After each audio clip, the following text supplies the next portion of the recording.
Hey guys, what's up? It's me, Thomas. Today we're back here with Josh Scorcher, and today we got 10 illusion bosses. So, yeah, basically they're trying to trick your eyes to make sure you attack the wrong target. Basically misdirection here. I think I could think of a few, but I can't really think of any off my head. There was like the final boss of the Sheikah Trials, you know, Breath of the Wild, I said Tears of the Kingdom.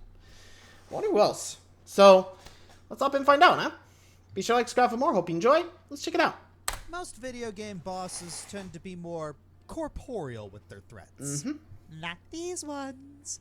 These are the ones that mess with your grasp of reality. They mess with your perceptions. They make you question what is real. They wear you down, not with damage to the body, but to the mind. And often the body by proxy. To place high on this Both list, ways. a candidate must wield illusions to make the player question their grasp on reality, be as mentally distressing to the player as they are to their character. Oh yes, this is not just which ones can break the fourth wall.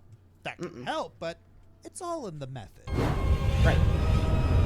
Let's just stick to reality, not actual reality breakers. Pretty sure there's already a list for that later.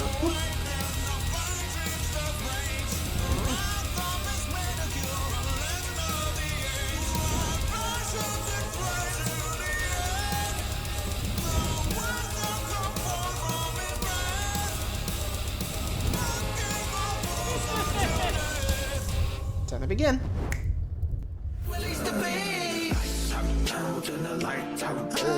Hi.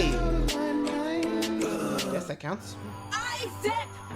Dead Space primarily relies on horrific imagery Yeah, that and does sound sound to about right. deliver its nightmare fuel directly into your veins. But that's not to say it can't be just as effective when it comes to So, a 3? psychological angle. If you want an example of that, Oh. take a look at the story of Nicole Brennan. Prior to the game's events, Nicole was a medical officer and a love interest to the main character, Isaac Clarke. She was an ideal operative, saving as many lives as possible until she ended her own.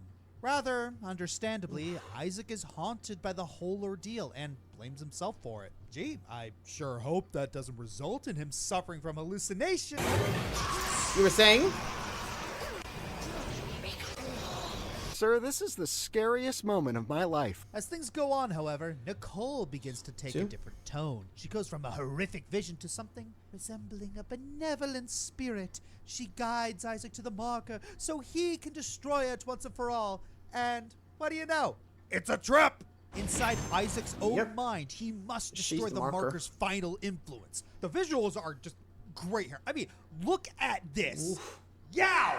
Unfortunately, the actual boss fight itself has the exact same problem as the hive mind from the previous game. Despite the excellent build-up, it's pathetically easy. In fact, it's arguably worse here. There's only one glowing weak spot to shoot. Still, the story's relevance and usage of psychological horror earned it a place on this list. You know, between the Dead Space remake and the latest Star Wars games, EA's been less horrible these days. Somehow I don't think that'll apply to the next Dragon Age. Hard to say, but we'll see what happens. Number 9?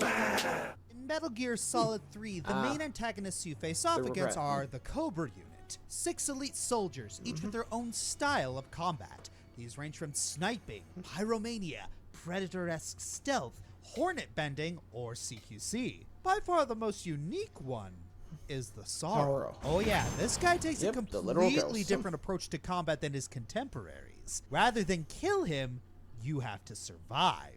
You can't even damage him as he has 0 health. The only way to win is to slowly trudge through an entire river while avoiding everything he throws at you. Good luck trying to do that when the ghosts of literally everyone you've killed throughout the game will come back to haunt you. Or you could just cheese it by dying on purpose and then taking the pill. Bust out like a... Yay! But Pretty then you much, won't get but the don't. really good camo upgrade. This being Metal Gear, there's more than one tactic to succeed. The ghosts that appear are only of enemies that you personally killed. If you went purely for stealth, you could just casually stroll to the end. If it wasn't obvious enough, the Sorrow is revealed to have been a ghost the whole dead for 2 time. years. His goal wasn't to get in Snake's way, but to help him understand the ramifications of his actions. He even reappears in 4 to help a screaming mantis. You know, for a guy named the Sorrow, he's surprisingly helpful. Yeah. No kidding.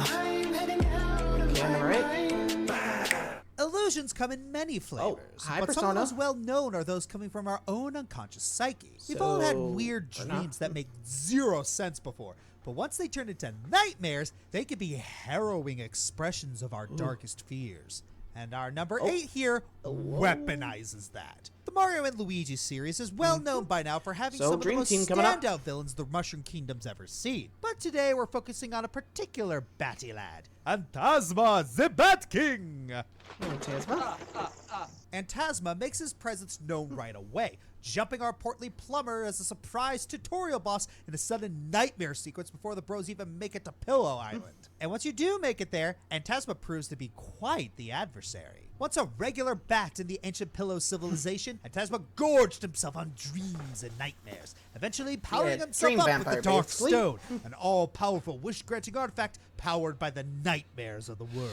Causing a near apocalypse for the Pillow people, Antasma was sealed in a last-ditch effort deep inside the dream world, with Antasma's last act to crush the Dark Stone and curse the Pillow into petrified stone forms. So, of course, Antasma manages to break his seal and begin terrorizing the bros just as they arrive for their vacation. Man, first Delfino, now this. Mario's got horrible luck with picking his vacation spots, doesn't No he? kidding. Antasma manages to be quite the thorn in our hero's side, teaming up with Bowser and being quite the fun villain. He's a discount Dracula, but with a dream flare. That's always fun to see. When we finally meet him face to face, and a surprise twist of fate, it's Bowser who portrays the RPG villain this time around. So Antasma decides to throw down with Mario and Luigi, sucking them into the dream world and fighting them on his own turf. And if you thought he was just a simple vampire, boy, you'd be mistaken. Good luck. Antasma's got tricks like you wouldn't believe. His mastery over the dream world is absolute, bursting out clones like it's going out of style, ghastly fire attacks, unbreakable shields, and the humorously named Antasmunchies, who serve as minions, okay, nice. spiky weapons, and a convenient healing snack. He can even separate Luigi's superpowered dream self from Mario and seal him inside one of them, leaving Mario woefully depowered against him. But Antasma's scariest trick is what happens if Mario's unfortunate enough to fall victim to his nightmares. Every now and then, Antasma can hit you with a debuff that puts you to sleep, already inside a nightmare. And here, Yikes. all Mario can do is run from Antasma, hopefully trying to escape the demonic dream dump here and avoiding saw-blade-filled death traps that are just as deadly as the real thing. But it wasn't real. Your mind makes it real. Just think about this for a second. Having a nightmare, inside a nightmare, scary enough to deal real damage to you, real enough that the nightmare can hurt you. Yikes. Physically. Conceptually, this is horrific. Like a messed up combination of Freddy Krueger and Inception. When you poop in your dreams, you poop for real. Antasma earns his spot on this list here kidding. for that attack alone. His fight's surprisingly tricky though, yeah, and doesn't really abuse his illusionary skills as much as he could. Still, Yeah, it's Antasma's fine. fight is definitely one of the Expect. highlights of Dream Team and the RPGs as a whole. Nintendo games really have a knack for having cool dream demons, don't they? You think Antasma and Darkrai are drinking buddies? Wouldn't be surprised. Wait, okay, I was about to say, didn't Darkrai come before Antasma? Pretty sure. I mean, pretty sure, but yeah. Anyway, so far we have Sorrow, we had Antasma, and sorry, 10 I forgot. Well, shall we keep moving? Number 7. Remember that quiet, ugly duckling that likes to read in the corner? He grew up. Oh. Zexion was the most mysterious, least interesting of the organization members for a while. He taught Sorry, to man. Riku and Chain of Memories for a bit, but he was killed shortly after by Riku Replica. He didn't even have a boss fight until Rechain. But when he got that Wow. glow up in Rechain, it was glorious. Zexion taunts you with dialogue from Yu-Gi-Oh! GX because Recom is a card game anime, and Riku Whoops. pulls out his Red Eyes Darkness Dragon to beat up Zexion's Blue Eyes Shining Dragon. I don't know what any of that means. Zexion will attack Wrong you with franchise, his different I think. lexicons, summoning cyclones, and eventually clones to keep you astray. Targeting the correct Zexion will help you keep up the pressure and kill him quickly, which you Psych. will do. You got permanent dark form in this fight, and with how broken card breaks are, it's actually pretty hard to lose this fight. Still very satisfied to beat his head in his But Riku. why is His it games 7? do fight up to the ante by forcing you to find the correct lexicon, get out of his magic traps, and play red light, blue light. Yeah, I don't get it either. This fight is much harder, but also more gimmicky and not one you can beat quickly. They both have their ups and downs, so I guess pick which one you like. I personally prefer the Chain of Memories fight, but I will also stand that game to death. Don't at me, bro. I'll admit that Zexion's illusions aren't as amazing as later fights, but it still shows the range he has as the organization's mage. He was able to trick Riku, put pressure on Sora, and eventually became a great ally to both of them in KH3. Wonder if we'll see him again. I know the fangirls want him bad. That's how that emo looked. They like. Who knows what K4 has? It's no secret that many works of modern-day supernatural psychological horror owe their roots to H.P. Lovecraft. Even today, So, everyone The loves Awakening? Cthulhu. People love me. What can I say? It's not odd that this Really? influence extends to video games. One video game in particular has gained widespread notoriety and acclaim. I am, of course, talking Bloodborne? about Day of the Tentacle. Just kidding, it's Bloodborne. There you go. Bloodborne is all about having these strange dreams. Like, is any of this real or not? There's talk of dreams and nightmares, great ones, and you're not sure if you can trust your lying eyes. There is one boss in Bloodborne that exemplifies this conundrum to a T. I speak of the Witches of Hemwick. Hey, hold up! Let me finish. It's rough to like something the majority of the fan base hates, but on this one, I'm sticking to my guns. Mostly because they're the only boss in the game that directly interacts with the insight mechanic. Wait, what? The more insight you collect, the more you see things as they really are, supposedly. Or maybe it's simply an illusion designed to drive you to madness. After all, the more insight you have, the more vulnerable you are to frenzy status. The witches are widely considered to The more be you an learn, the more easier you go boss crazy. fight, but That's I the don't way mind of that the so elder much. gods. Mostly because the witches are a thinking boss. The puzzle of how to cut through their illusions is something I enjoy. I'd argue the whole point of Souls-likes is to figure out a boss and adapt and overcome. If you personally can't figure out the puzzle and dislike the boss because of it, well, That's on ain't you. good. Whatever the truth of the matter, if there even is one. The witches spawn ads depending on if you have insight or not. Even a single point of insight allows the witches to summon the mad ones to their aid. But maybe the mad ones aren't there at all. A figment of your imagination pulled forth by the witches. Or perhaps they were always there and your ignorance allowed you to ignore them.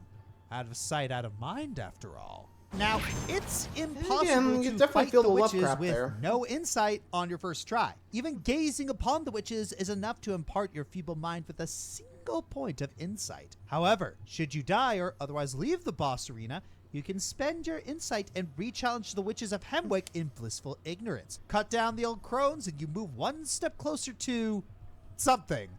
And by God, Definitely fear the old optional. blood. Nope, from Lovecraftian witches. Let's see who's next. Did I ever tell you the definition of insanity? So, Far Cry? An awesome video game villain and think you can pull off his accent. For all the That's you. limited screen time he Hey, got in boss. Far Cry 3, Vaas demonstrated what made him a legitimate threat. He's cunning, charismatic, unhinged, Wait, didn't he? and unpredictable. Even when his appearances were minimal, he commanded a terrifying presence. Ultimately, it all comes to a head where we finally decide to confront and kill the psycho pirate. We think we're getting the jump on him, but surprise, he gets us first. He stabs us with a knife and...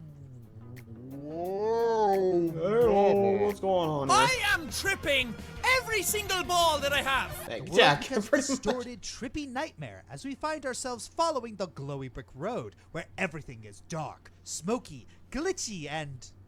I didn't need to see that. As we journey Pretty through much. the actual insanity, we find ourselves shooting down a whole plethora of Vaases running towards us with blades drawn before we finally reach the real Vaas. Or about you as think. real as a trippy sequence is gonna get. You get your chance to do a little knife swinging at him. He blocks you, but with a little maneuvering, congrats! You managed to out-Vaas Vaas. Kinda. Yeah, Vaas's fate is kinda up in the air by the end of the game. Only really answered by Far Cry 6's DLC. But even that's up in the air because the whole thing is a metaphorical drug dream. Pretty Maybe much. even an actual one, you know, depending on what was in that knife. Between the trippy as hell visuals, Vaas's insane screamings, and That, moving on. moving past that, I love how symbolic the whole fight is. It feels like you're getting an insight into Vaas's twisted brain as you venture forth to take him out. In fact, that Far Cry 6 DLC I mentioned basically confirmed that this is how Vaas perceives the world. Looking at these games back to back really makes you wonder who's the real insane one here. The real answer, Citra, for her really icky means to turn these guys into her personal puppets. Yeah. She released it all yesterday. The before? There's a big difference between illusion and delusion. An illusion is a scene that is put before you that isn't real or tries to trick you. A delusion is a mindset that you believe something that is usually wrong, and you will go to unbelievable lengths to make Prove it become right. true. An illusion is fighting an alien on top of a corporate energy company. The delusion is thinking you're the son of said alien when your daddy is Sephiroth? Hojo. Like, come on, Sephi. You really think you get your looks from those two? We were under the delusion that the Final Fantasy VII remake wasn't going to be good, but man, was I happy to be wrong, as both games are killing it! The boss fights in both of these games are insane, and when it comes to the remake specifically, Jenova Dreamweaver tops that chart. After going through the insane Chapter 17 and seeing Barrett seemingly die, Jenova pops in her head to scare the crap out of our heroes. Like most remake fights, this battle is in stages. The first stage sees you just avoiding her attacks and killing her tentacles so you can hit the main body. She will use powerful magic AoEs to keep you on your toes and away from her. Once phase 2 pops in, she will summon a bunch of tentacles and make herself immortal until you kill them all. The tentacles will keep spawning, so you gotta keep killing until they're all gone. A subdued but dramatic version of Jenova's theme plays during these two phases, showing the madness is just warming up. When phase 3 hits, the main Jenova theme plays and it is glorious. Jenova starts raining down acid from above and will transport around as you chase it and finish it off. Despite the graphicness of it all, this was just an illusion created by Jenova. Even in her bio, it says she's shown to create hallucinations, which I guess is different from a delusion and an illusion, but the boss fight's cool, okay? I haven't had a chance to get into Rebirth yet, but if the Jenova fight's there as cool as this one, Can't blame him. I'm a little excited. Plus, I'm just excited to dunk on Jenova and Sephi with Kate Sith. Aren't we all? And you gotta love them. Just saying screw you and your delusions. Or in this case, illusions. Actually, bit of both, isn't it? Anywho, top 3, so let's wrap it up. Martin Lee, a.k.a. Mr. Negative. Another relatively newer baddie in Spider-Man's Rogues Gallery, this once philanthropist became negative in every sense of the word. From his negative film Thanks palette a lot, to his Osborn. ability to control people with their negative emotions. His story in the comics is tragic as heck, but he hasn't really gotten a chance to shine in other media outlets. But then, Here everything comes changed when Insomniac took a crack at it. When the 2018 Spidey game came around, oh mama did Marty get the shine. He became the second biggest villain of the story, right beside Doc Ock, who was a surprise. Posing as Peter's second hero and a philanthropist, he leads the Inner Demons gang and joins Ock's Sinister Six in a massive terrorist plot to get revenge on Norman Osborn. Turns out our Green Goblin in the making had a hand in causing Martin's condition, which also got his parents killed. So Whoops. that's, how many lives Norman's ruined? Probably much more considering all the people these guys killed because of him. Remember, kids, whenever anything goes wrong in the Spidey games, it's Blame most likely Osborn? Osborn's fault. In fact, wouldn't surprise me if he caused Insomniac's leak in December. Oh. Anyways, we're here for the illusions. We have 3 major encounters with Lee, So, 2 of which involve him trying to I'm warp guessing Spidey's it's the brain. City first Hall one? encounter is more focused on fighting his shadowy minions. But in the third encounter, the main storyline's penultimate boss fight, Lee himself gets in on the action. Like the first encounter, the world is converted into a monochrome nightmare, Lee himself acting as the primary source of light, ironically. His angry, berating voice echoes through your mind as you chase him through a seemingly never-ending maze. You find yourself in the real world again as you finally catch him, and the battle begins. You have to dodge slice after slice from his blade before you can look for an opening and beat him down. All the while you beg for him to stop, but he's not going back. Instead, he drags us back into his nega world, sicking his shadowy minions on us and conjuring an enormous monster illusion to try and take a big swipe demon. at us. Once again, keep on your toes, dodge as much as you can before finding another opening to literally knock him back to reality. Not only is the fight a visual spectacle, but it's pretty freaking harrowing, keeping us on our toes and really reflecting how deep in Peter's psyche Martin got. Speaking of Peter, notice how the whole time he doesn't quip at all. No quips No witty at all. comebacks, no nicknames. He's just trying to appeal to Martin's humanity, insisting that he still has some good in him. We're happy to see that optimism pays off in Spider-Man 2 during Martin's redemption arc, complete with closure with Miles for killing his father. Not Whoops. surprising, seeing as half the returning baddies in the sequel were redeemed. The other half, Dead. yikes. Thanks a lot, Craven. Oh, we're not done yet. 2 more to go. Honestly. Ever since PT, aka Silent Playable Hills, Tales. the trend of corridor-based tension-building horror with scary visions that pile up more and more has taken the horror community by storm. It's mainly because Konami screwed the original game over, but it's also because the formula just works. Even some of the biggest horror games as of late took a page from PT and put their own spin on it, including Resident Evil Village. In Village, the second of the 4 lords you go after is Donna Beneviento, dollmaker and puppeteer of Angie, and the real best girl of Resident Evil Village? Who wrote this? Count. As the shrinking Violet of Miranda's children, Donna doesn't fight you head-on. She prefers to take you down slowly and methodically. She starts off by luring Ethan into her mansion with illusions of Mia. Once he's in, she baits him with a flask of one of Rose's parts before pulling it away, alongside all his firearms. I think hitting a defenseless child is my business. From here, you're at that point, pretty much defenseless as you scour around the basement of the mansion and take apart the Jenga puzzle that is the Mia doll lying on the table. All the while, Mia's voices ring in your head, and the stuff she says range from wholesome memories to ominous whispers. Eventually, you start hearing a baby crying, and as you return to where the doll is, I know where that's coming. This. Oh, that's a giant baby. Run!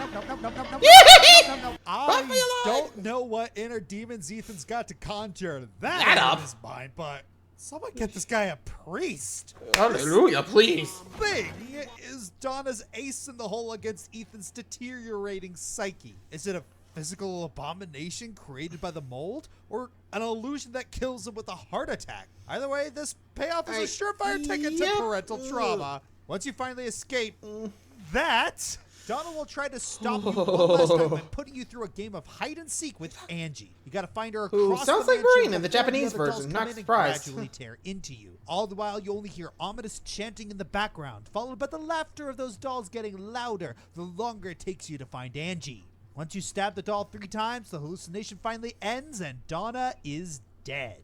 Illusion is Beneviento's bread and butter, gouging into Ethan's parental dilemma and monstrifying it. It's all fully rooted in how she goes about taking you down indirectly. Granted, I don't blame her for keeping her distance, considering you just gunned down this thing. What we got from it is a spectacular display of slow, suspenseful horror that made him mark as one of, if not, the scariest moment in any Resident Evil game. Don't agree with this. What's in the break Creepy. Eggman and the Phantom Ruby Heavies from Sonic Mania. Great fight showing Eggman's descent into madness, but the illusory elements are too subtle. Ironically, Ra's al Ghul, Batman Arkham City. Blood of the Demon is a hell of a drug. Zanj, Twilight Princess.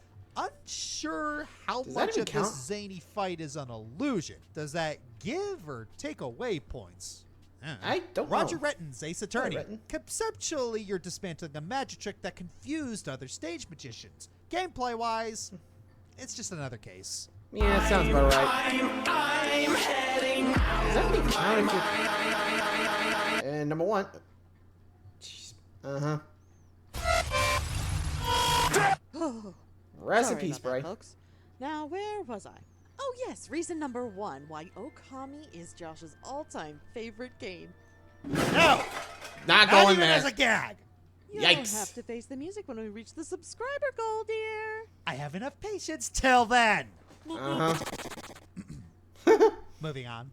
So, I've I talked think... countless times Yep, about here the we go. Arkham series, Scarecrow coming in. especially on these boss lists. There have been a lot of highs, plenty of lows.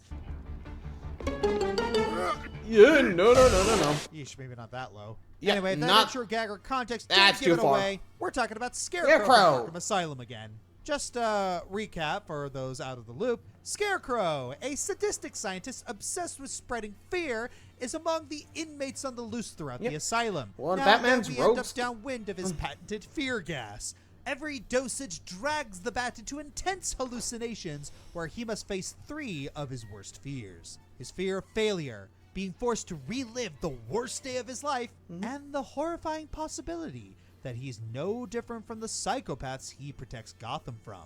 The last one was so effective, I legit thought the game glitched. After each hallucination, the Bat ends up trapped in Scarecrow's nightmare realm, where he is literally large and in charge. I'm the boogeyman, and I'm coming to get you. To escape this literal you nightmare, can't go you have to forward. sneak around the Titanic Scarecrow without being spotted, reach the spotlight, and force the dear doctor to Wake up.